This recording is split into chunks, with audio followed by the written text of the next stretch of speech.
Just in, pasabog ni Alden mga kasembreros, no? Fresh na fresh.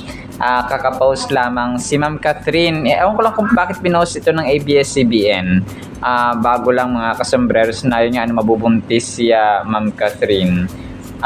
Yan at iba pang items sa vlog na ito mga kasembreros. Pero bago yan, nagtatanong ako kung kailan no, yung pagpapalabas ng Big Tiger na pelikula ni Alden na kung saan nga ay siya po ay isang villain, no? Isang ano siya dito parang bida kontra bida mga kasembreros sa Big Tiger, na kung saan nga ay nagkaroon sila ng grand media launch, no?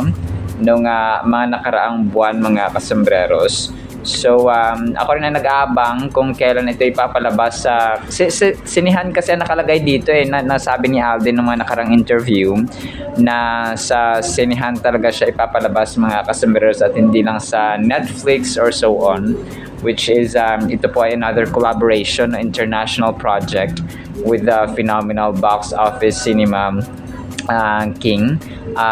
Tapos yun nga no, talagang first time din niya maging bida kontra bida dito mga kasembreros. So kung may idea po kayo no, ay i-appreciate ko po mga kasembreros kung kailan niya ba. So palagay ko malapit na nito.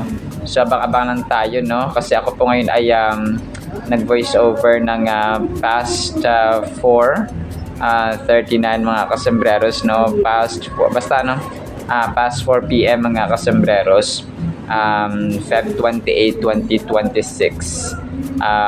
So yun po no. Tapos yun, pasabog ni Alden yung kanyang BYD. Kakapost lang nito ng BYD sa kanilang Facebook page kanina mga kasembreros no. Ito pa ay parang panibagong, hindi na siya bago, parang matagal na nila na shoot mga kasembreros. Pero iba yung angle kumpara doon sa dati nilang pinost mga kasembreros na previously ay naano rin natin, na feature na rin natin sa ating mga vlogs mga kasembreros. Try kong play ito mamaya, itong buong video ng BYD mga kasembreros. So may mga additional faces lang dito sa kanilang video no. Sabi dito ng BYD Cars Philippines Plus 3, 2 hours ago, BYD Cars Philippines and Sunrise Events have officially partnered for the BYD Ironman 70.3 Davao, marking another bold step in the shift toward electrified mobility. The move to electric is becoming more real than ever, and this moment for BYD reflects a transition from vision to action. The BYD and Ironman PressCon brought together leaders, athletes, partners in media with triathlon team presentations and the Shark 6 DMO showcase, setting the stage for an exciting race at Davao. So yun nga no, sa Davao yung kanilang venue. Sa March 22, 2026 yung kanilang triathlon mga kasembreros. Tapos mamaya i-play natin to no, itong video mismo ng BYD mga kasembreros. Tapos of course no, bukas ang pasabog ni Alden at ang mga dancers dance on the Stars on the Floor mga kasembreros ay abangan din natin no.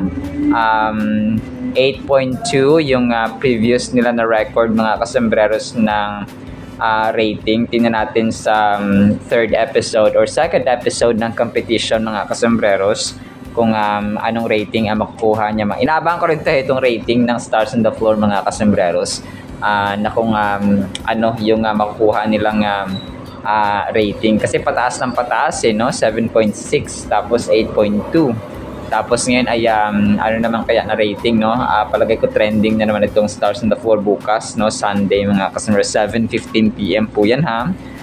Abangan po natin mga kasembreros. So Stars on the Floor sa GMA Network. Tapos nag-aabang din ako ng wax figure no ni Ma'am Catherine sa Madame Tussauds mga kasembreros, kung kailan matatapos at kailan siya ipapublicize mga kasembreros, kasi alam ko marami rin sa atin ang nag-aabang na rin ng Madame Tussauds figure ni Ma'am Catherine sa Hong Kong. So, ito po ay ipapublicize kung kailan nga ba ay marami ang tarito ang nag-aabang mga kasembreros. So, maliban dun, ang dami, no? Summon Someday. Tapos, Love Siargao, inaabangan din natin, of course, no? Kay Pops Alden, mga kasembreros. And then, yung Code Gray. Tapos, March. Grabe, Sir Alden, hinga-hinga din pag may time, no? Talagang si Sir Alden ay sobrang busy. Kaliwat kanan yung kanyang mga event. Hindi mo akalain, dito siya sa Davao. Tapos sa next na araw, doon na siya sa Laguna. Tapos sa Quezon na naman. Tapos na talagang ano to si Sir Alden, parang nakasakay na lang siya sa walis tingting at saka lumilipad sa gabi. Hindi, joke lang po mga kasembreros, no? Siyempre bad yun. Lumilipad sa gabi mga kasembreros, no? Para siyang may private jet, no? Private helicopter siguro na dito sumasakay na lang siya bigla mga kasembreros. At saka basta no, ang travel niya ay parang parang si Flash, no? Si The Flash ng na isang superhero sa Amerika. Naging naging si The Flash mga kasembreros. Pero yun po, no, aabangan natin. So marami ang inaabangan talaga. Tapos ito na nga mabubuntis. Hindi ko lang alam kung bakit pinost ito ng ABS-CBN kanina. Alam natin ng ABS-CBN ay talagang ito yung home network ni Ma'am Catherine. So kung yung ibang mga vloggers, parang hindi na ako nagugulat kung pinopost si Catherine about dito sa issue na mabubuntis siya. Tapos dito nga ay ABS-CBN 3 hours ago, sabi niya dito ay push bets, exclusive pregnancy, baby, Master Hans teasers or teases something deeply personal in Catherine Bernardo's 2026 reading.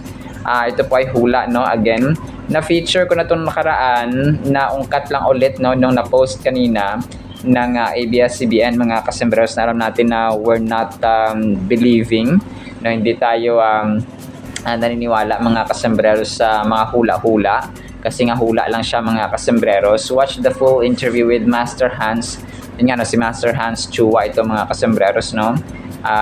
By Gary Ann Lastrilla, no, sa push mga kasembreros. Na ko na to nung nakaraan, pero ipi-play ko po para sa inyo mga kasembreros. Marami siyang dito 329 likes. Marami siyang artista na hinulaan dito, no, si Master Hans Chua or Chua mga kasembreros. Pero yung kinat lang dito ng ABS-CBN na Facebook page mga kasembreros ay yung kay Ma'am Catherine, na kung saan nga ay magkakaroon ng secret baby. Kasi nga si Ma'am Catherine ay birthday month niya, no, sa March na, no. Ngayon po ay Feb 28, so bukas March na, birth month na ni Ma'am Catherine mga kasembreros. So mamaya try ko tong play, no, kung gusto niyo pong pakinggan mga kasembreros, na kung saan nga ay na-feature si Ma'am Catherine. Nagulat talaga ako na bakit pinost ng ABS-CBN, na alam ko na minsan hindi ito pumapatol sa gantong mga mga issue mga kasembreros. Pero push bets, kasi pag push push bets ay ito parang department ng ABS-CBN yung push mga kasembreros. So sabi niya dito parang secret baby mga kasembreros, secret baby secret pregnancy mga kasembreros. So sabi niya dito parang baby girl na impossible, na baby girl yung magiging anak na possible mga kasembreros. So na-mention niya lang mga kasembreros, no. Pero yun nga, every year naman kasi hinulaan ito sa mga Catherine na mabubuntis. Last year ganun din. Parang kada taon na lang ay dito buntis mga kasembreros. So hindi natin wala tayong say, wala tayong dito, kasi ito ay hula mga kasembreros. So tatry ko lang din i-play mga kasembreros, na kung gusto nyo lang na pakinggan. Kung ayaw nyo na po ay skip nyo na lang, no. mga kasombreros and mga katinatics. So, yun po. Tapos may ilan dito na last items natin ito mga kasombreros. Mga pictures na pinost din ng isang admin para kay Sir Alden mga kasombreros doon nga sa BYD event na bagong post din ng BYD Cars Philippines kay Phenomenal Box Office Cinema King. Meron dito isang solo at saka kasama niya sina Nico at si Will Dasovich mga kasombreros. So yun po, talagang busy ang schedule ni Phenomenal Box Office Cinema King. So tahimik yung kanyang yung kanyang Instagram mga kasombreros as of 4 p.m. Ng Feb 28 mga kasombreros. So talagang alam kong sa sobrang busy niya hindi na siya nakakapag-post mga kasombreros ng mga pictures or videos na gusto niyang i-post. Pero alam natin for sure and we know for a fact na siya po ay sobrang daming ginagawa. Alright, so yan lang actually sa ating Captain Items. Try kong play ito, yung mga videos na pwede niyong panoorin or pakinggan mga customers. And then, ang salita ng Panginoon, of course, na sobrang mahalaga sa ating buhay. Isang pinagpalang araw po sa bawat isa. Today po ay last day ng February. Bukas ay March na mga kasombreros. Blessed day po sa bawat isa.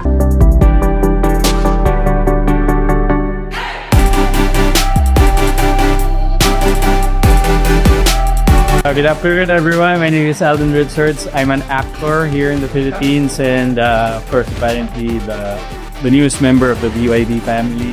What we are marking today is not just a partnership.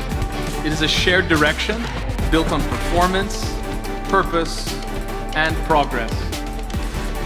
Ironman is the holy grail of triathlon and has no equal.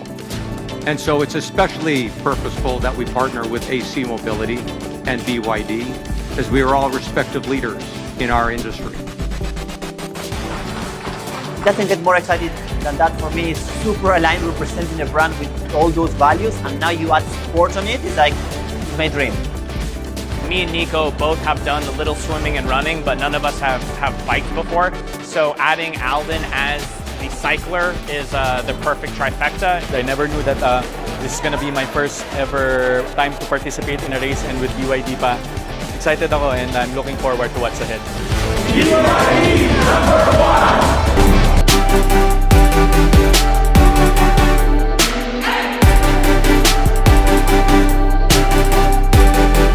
Catherine Bernardo, March 1996. Si Catherine Bernardo, Year of the Fire Rat. Pero bago natin i-check ang astrology ng Fire Rat, punta natin si Catherine Bernardo, kuha tayo ng kanyang baraha ng kapalaran for 2026. Ang lumabas ng baraha ng kapalaran, the Empress card. Catherine Bernardo this year, mabubuntis. Biglaan ang pagkakaroon ng baby. Empress card is may fertility, may baby, may naghahantay na buntisan o baby o blessing kay Catherine Bernardo na may kilalamang baby. Possible dito, baby girl kay Catherine Bernardo sa 2026. The fire element kay Catherine Bernardo, marami siyang mga ideas, marami siyang mga gagawin sa simula, marami siyang mga naiisip na gagawin ngayon. Rat energy this year is the conflict of the year of the horse, kalaban ng rat. Ang horse, kung ikaw pinanganak ng rat, hindi ko magre-recommenda na mag-baby this year. Kung pwede naman na i-adjust, kung pwede natin i-compute na mas better ibang tao. Pero again, each baby is a blessing. Fire energy ngayon, marami siyang resource, ideas. Rat this year, merong heaven blessing star. Kailangan i-cure ng mga rat ang conflict ng Tai Sui sa year of the fire horse dahil kalaban ng rat ang horse. Ano ba yung Tai Sui? Siya po yung year god. Nagko-conflict year of the rat, horse, ox, rabbit, and rooster. Kailangan nyo po ng Tai Sui cure for 2026. Para kay Catherine Bernardo, sa baraha niya, Empress card, may bagong baby, possible baby girl ang darating sa kanya. Sa chart naman niya, marami siyang ideas, marami siyang gagawin, pero exhausting ang energy because rat is conflict para sa year of the horse. Okay. Sobrang relevant at sobrang ganda ng ating Word of God mga kasombreros. Ang title ay Anak ng Kapayapaan. Matthew chapter 5 verse 9, Blessed are the peacemakers, for they shall be called sons of God. So pag sinasabing sons of God, ibig sabihin, ikaw po ay anak ng kapayapaan because God Himself wanted and commanded people to be at peace, no, sa bawat isa. So ayaw niya ng may gulo, ayaw niya ng yung mga tao ay nagkakawatak-watak, nagkakaroon ng division, nagkakaroon ng pag-aaway-away, lalong-lalo na po mga kasembreros. So kung ako ang banal na espiritu ng Diyos ay nananahan sa isang tahanan, sa isang grupo ng tao, sa ating isipan, sa ating puso, sa ating pagkatao mga kasembreros, ay nandun din yung kapayapaan. Okay, nandun yung peace of mind, nandun yung calmness, nandun yung love, lahat ng good attributes. Hindi man tayo perfecto, yes, no, pero andun dapat yung nananahan, yung kapayapaan talaga, kasi hindi ka pwedeng tawagin anak ka ng Diyos pero magulo, no, ang yung pag-uugali, no, palaaway ka for example, or inaaway mo yung magulang mo, hindi kayo at peace ng iyong kapatid, na iyong anak, ng iyong asawa, and so on mga kasembreros. So kaya very relevant ito, especially sa isang bansa, no, ganun din po. So kung saan po talaga may gulo at saka walang kapayapaan mga kasembreros ay affected, no. Parang ayaw mong tumira sa ganoong lugar mga kasembreros kasi nga magulo. Pwede na lang siguro kung ikaw talaga isang war freak, no, isang troublemaker, at gusto mo parati ng mga may away-away, ng mga ganggang, ng mga paghihiganti and so on, ay gugustuhin mo yung lugar na yun, no? Pero tayo, bilang mga anak ng Diyos, bilang mga anak ng kapayapaan, ay ayaw natin, no? Mga kasombrero. So, sino ba naman ang gusto? So, dito, dapat maging anak tayo ng kapayapaan. Blessed are the peacemakers, sabi ng Panginoon, mga kasombreros, no? Part ito ng Beatitudes ni Lord Jesus Christ, mga kasombreros, sa Sermon on the Mount, na kung saan ay nagbigay siya ng mga ugali na dapat taglayin, at saka yung mga pagpapala ng mga tao sa mga mabubuting ugali na tinataglayin. And isa na nga dito yung pagiging maibigin natin sa mga sa kapayapaan. Kung pinupurso natin, talaga may ginagawa tayo mga kasembreros para manatili ang kapayapaan. For example, na-resolve mo yung conflict ng mga anak mo, ng kapatid mo, asawa mo, pinag-uusap mo sila, and so on. So, nandoon yung kapayapaan. And sa panahon ngayon talagang mahirap, no? Mahirap maging peacemakers. Yung ating mga pulis, yung ating mga kasundaluhan, so sila yung mga peacemakers, mga kasembreros. Pero sometimes ay nagiging dahilan din ng gulo, no? Kasi talagang pag sila na yung nagalit, talagang barila, no? Talagang patayan, mga kasembreros ang nangyayari, which is ayaw talaga nating sanang mangyari, mga kasembreros. Matthew chapter 5 verse 9 highlights the importance of peacemaking in our daily lives. It describes peacemakers as being blessed and emphasizes that they will be recognized as children of God. So kapag peacemakers tayo, no, automatic yun, mga kasembreros, na tatawagin tayong mga anak ng Diyos and pinagpala, no?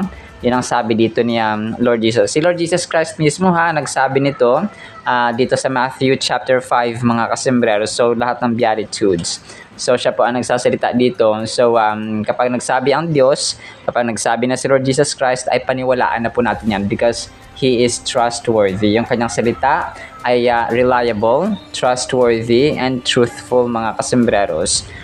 Punong-puno ng katotohanan. This means that their efforts to maintain harmony and resolve conflicts are not just commendable, they are godly. So alam niyo po, sa isang tahanan, sasabi ng sayings din or proverbs, mga kasembreros, and even yung mga tao nakatira sa probinsya kagaya namin na mas okay na simple na ang buhay, hindi gaanong hikahos, hindi rin gaanong mayaman, basta tahimik, no, ang paligid. Tahimik yung tahanan, tahimik yung ating isipan, tahimik yung ating puso, at tahimik tayo nabubuhay kasama ang ating pamilya, mga kasembreros. So parang aanhin mo naman yung mga masarap na pagkain, material things na sobrang dami. Kung lahat naman kayo ay hindi nagkakasundo, so useless din po, mga kasembreros. So kapag tahimik naman ang bahay, ang ating tahanan, tsaka may mga material things tayo na blessings ng Panginoon, ay bonus na yun, mga kasembreros, na dapat nating pinapasalamatan sa Panginoon araw-araw. As we reflect on this verse, it encourages us to pursue peace actively, whether in our families, communities, or workplaces. Being a peacemaker does not just mean being quiet or avoiding conflict. It involves actively working to foster a peaceful environment. So hindi lamang siya parang ayaw mo lang umiiwas, yung hindi lang siya umiiwas mga kas, but nakikipag-participate ka talaga, nakikipag-cooperate ka na magkabati si ganito, magkabati si ganyan, especially sa ating family members mga kasimberos. And parati natin naririnig, no, na huwag ka makialam dito, away namin to, wala kang pakialam dito. So parang yung mindset na yun ay talagang mahirap din minsan patulan mga kasimberos, kasi nga sarado yung isipan nila when it comes to pakikipagbati, when it comes to reconciliation, when it comes to peacemaking activity mga kasombrero. So, which is very dangerous, no, kapag gaganon po yung ating mindset. When we think about what peacemaking entails, we might picture a mediator or someone who helps parties find common ground. This verse calls us to embrace that role in our lives. As Christians, we are tasked with following Christ's example of humility, grace, and forgiveness. Jesus himself was often seen as a peacemaker during his ministry, preaching love, acceptance, and reconciliation. In every instance, he sought to mend broken relationships and guide people toward unity. Thus, we must examine ourselves and consider how we can extend that same grace and effort in pursuit of peace. So, si Jesus Christ ay talagang nag-set ng halimbawa mga kasombreros na tayo din dapat ay maging peacemakers. Grabe, no? Alam nyo, yung mga times na si Jesus Christ ay kunwari, di ba, yung sa yung si Mary Magdalene, no, na parang hinusgahan ng mga tao na pagbabatuhin na siya hanggang sa mamatay kasi nga na nahuli siyang nangalunya, no, adultery mga kasombreros. But Jesus, no, grabe yung kanyang wisdom. Hindi siya sumagot na tapos may sinulat siya sa lupa. Tapos sabi niya na kung sino man sa inyo ang may walang kasalanan ay unang bumato. Kaya Mary Magdalene mga kasombreros. And yun, no, walang bumato kasi lahat naman ay makasalanan. Grabe talaga yung kanyang wisdom mga kasombreros. So grabe, no, siguro na may mga tao kasi na ganito na parang sila, may gift talaga sila mga kasombreros ng pagbabati ng mga tao na pagre-reconcile. Meron silang ability or talent, no, na binigay ang Panginoon mga kasombreros para makapag-reconciliate, maging peacemaking body mga kasombreros. So maging instrument na tagapagpabati sila. So yung mga ganun kasi, no, the term peacemakers is significant. It is important to recognize that peacemaking goes beyond merely avoiding conflict. Being a peacemaker means taking an active role in creating peace. We often think about chaos and strife in everyday life, but the true calling here is to engage in reconciliation. So kagaya na mention natin, kailangan parte tayo nung alam mo yung yung lang, kunwari, di ba, may kaibigan kayo na nag-away, for example. Tapos yung simpleng pag-advise mo lang na patawarin mo na yan kasi wala namang mangyari. And si Lord nga nagpapatawad. So yung mga ganong reminder, yung mga ganong advice sa kaibigan mo na nag-away, yun counted din yun na parang nagiging peacemaking or nagiging peacemaker ka rin mga kasombreros.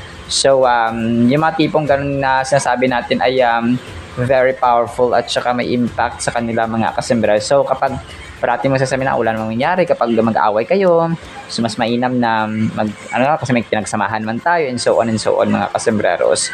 So dapat ganoon, no? The phrase they shall be called children of God signifies a profound identity linked to our actions. Identifying as children of God means that our behavior should reflect the character and attributes of God. Being known as His children comes with the responsibility of pursuing peace. When we work towards reconciliation, we reflect God's nature. We become vessels of His love and grace, fulfilling our role in restoring or restoring relationships. So yun nga, no?